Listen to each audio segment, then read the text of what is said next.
The port city of Kherson has become the latest flashpoint in Russia's invasion of Ukraine as the crisis enters its second week. Russia's defense ministry said Wednesday they had captured the strategically located Black Sea port, making it the first major city to fall under their control.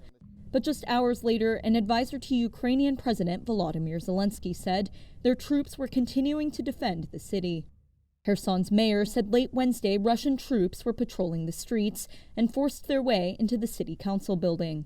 I'm on the subway now and it's terrible. How many kids are there? Meanwhile, in Ukraine's capital, Kyiv, thousands of residents have continued sheltering in metro stations away from Russian missile and rocket attacks.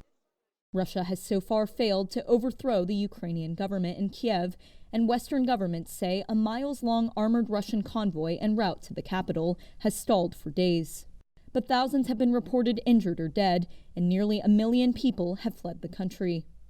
Russia calls its actions in Ukraine a special operation that is not designed to occupy territory, but to destroy its neighbors' military capabilities and capture what it regards as dangerous nationalists.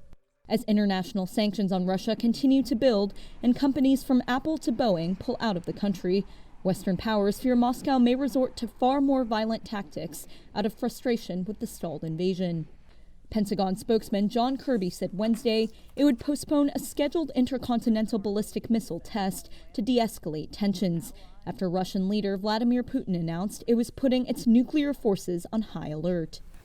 We recognize at this moment of tension how critical it is that both the United States and Russia bear in mind the risk of miscalculation and take steps to reduce those risks. Also on Wednesday, the U.S. accused Russia of launching a, quote, full war on media freedom and the truth by blocking news of the Ukraine invasion from independent news outlets and social media.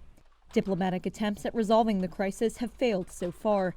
A Ukrainian presidential advisor told Reuters a delegation has left for a second round of talks with Russian officials on a potential ceasefire.